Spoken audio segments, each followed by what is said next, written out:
Здравствуйте все! Добро пожаловать на канал Магия Песка. Мои дорогие зрители, с вами, как всегда, ваша Ольга. Всех вас сердечно благодарю за то, что вы со мной зашли на мой канал, смотрите это видео, за вашу невероятную и теплую поддержку в комментариях, лайками, за вашу помощь, мои хорошие. Земной вам поклон. Сегодня у нас будет отсыпочка на такую тему. Что ждет вас в ближайшие часы, в ближайшие дни? К чему вам следует готовиться? Загадайте, пожалуйста, на себя и давайте начнем. Я прошу высшие силы дать мне возможность ответить на все ваши вопросы и послать для вас самую важную, нужную и полезную информацию.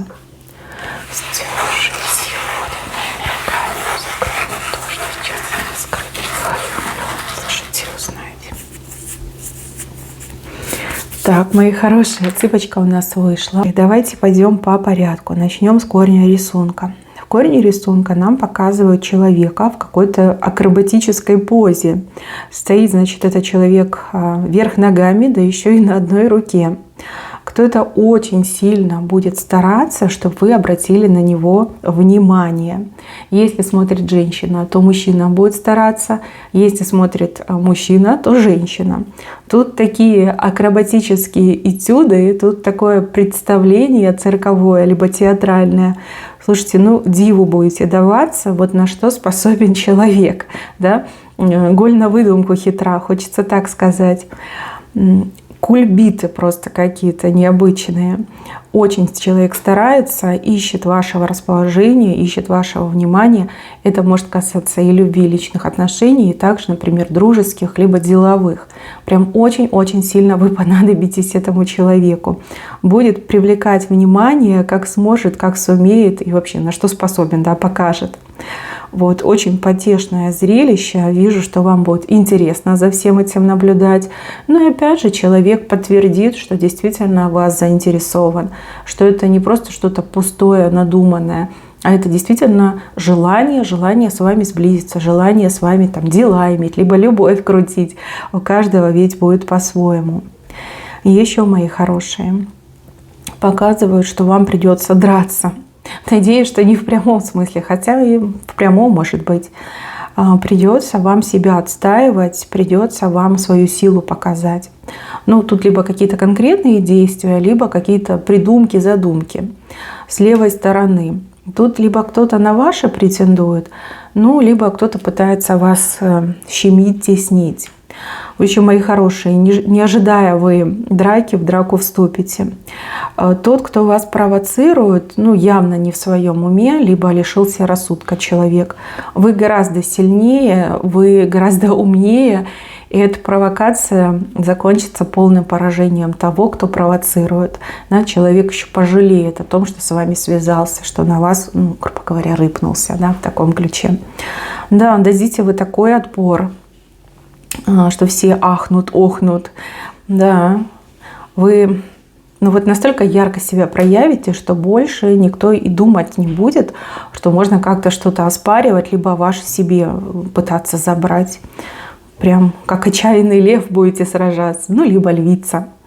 Да, такое неожиданное событие. И еще, мои хорошие, здесь показана какая-то катастрофическая нехватка времени. Времени совершенно в обрез не хватает, и вам придется что-то выбирать, выбирать одно, либо как-то пересматривать свои планы, переписывать свои маршруты, план действий переписывать. Нехватка времени, какая-то то ли накладка произойдет, то ли слишком вы там много всего запланировали. Может быть, климатические условия будут влиять, может еще что-то повлияет. В общем, картинка на перегонки со временем. И вам будет казаться постоянно, что вы как будто бы со скоростью черепахи. Причем не просто черепахи. Вот она, видите, черепаха. Черепаха, значит, в одну сторону смотрит, а вы сидите задом наперед в другую. Да, такие моменты форс-мажора вас ждут. Но ничего, это временно, все переживете. Дальше показано целое непаханное поле, и оно прям перед вами, и это поле, вот оно ваше, да, кроме вас никто пахать его не может, не будет, ну, либо не позволено. Много работы вас ждет. Но вижу, что вас это событие на самом деле порадует. Может быть, вы засиделись, а может быть, вам денежка очень нужна. То есть есть работа, есть возможность заработать. Вижу, что вы так с улыбочкой смотрите на это поле. Улыбочка у вас такая немножко кривая, да, потому что с одной стороны, да, надо будет пахать, работать, а с другой стороны вы понимаете, что все-таки это денежка, ну, а денежка — это жизнь, да, жизнь в свое удовольствие. Если вы особенно сами на себя работаете, тут загрузка просто вот 1000%.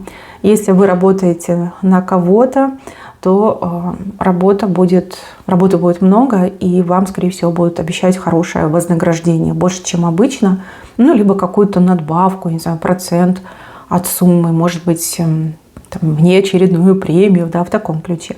Ну, в общем, придется вам поработать. Дальше тройки.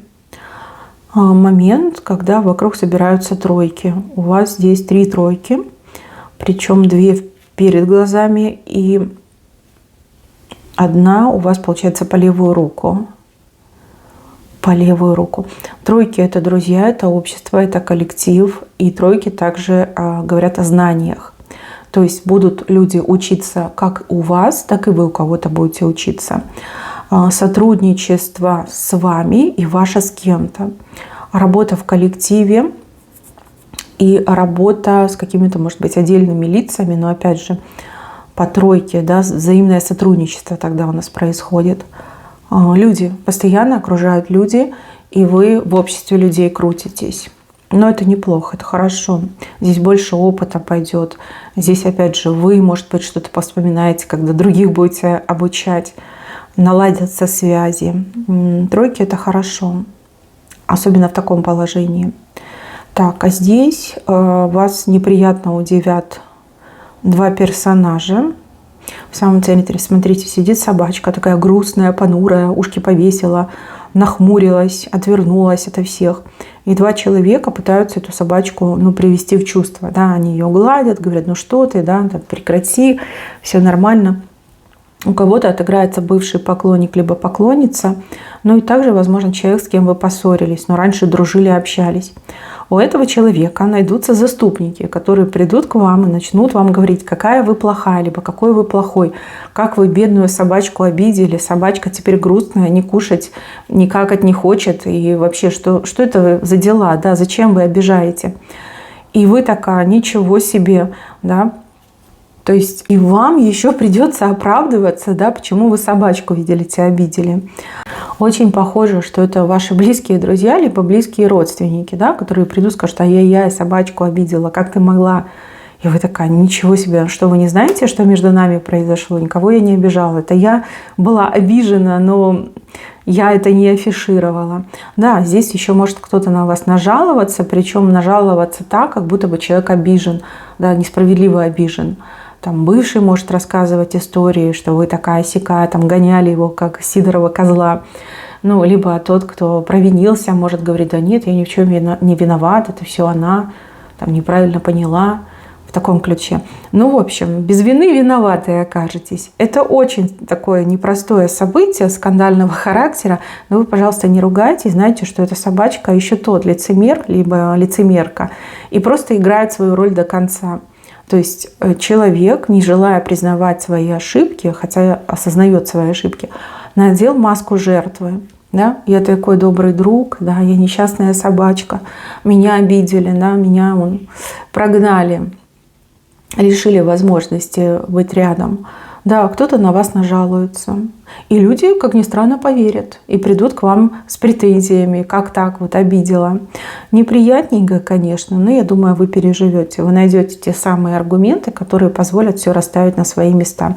И еще раз убедитесь, что этот человек прям недостоин ни любви, ни дружбы, ни каких-то общих дел, да, потому что человек лицемер. Будучи, например, не собачкой, а злым волком, да, строит из себя несчастного. Ну, в общем, да. это не разочарование, это скорее как подтверждение уже факту разочарования в таком ключе. Есть еще глупенькие люди, добросердечные люди, которые могут верить лжецам и лицемерам. Вот еще раз убедитесь, что как мир дураками полон. Ну, утрированно, конечно, в скобочках, но тем не менее. Да, мои хорошие. Прям в центре. Но на вас это произведет впечатление. Вы так возмутитесь, вы скажете, ну как же так? Да, как же так? Почему вы мне не верите, а какому-то лицемеру верите? Дальше, мои хорошие, с левой стороны. Желательно вам про себя ничего не рассказывать, потому что здесь какие-то очень любопытные люди, на змей похожие, могут специально провоцировать для того, чтобы вы какую-то личную информацию рассказали, либо поделились своим мнением. Очень похоже на всякого рода вот крыс и стукачей, да, которые могут заложить. И для того, чтобы добыть информацию, могут даже провоцировать вас на какую-то эмоцию, чтобы вы там прям высказались, и люди сказали: о, точно, теперь мы знаем, что пойти и рассказать о ней. Вот, желательно молчать, отмалчиваться, как свои мысли держать при себе. Вот это самое главное. Здесь провокаторы, но это люди, крысы, стукачи. Могут даже, знаете, с вами вместе быть и играть роль, что да, мы там с тобой, мы за тебя, вот, мы такого-то мнения придерживаемся, ну ты ж смотри, там никому не говори, ну специально, чтобы вас расслабить. В общем, будьте повнимательнее, не болтайте, вот.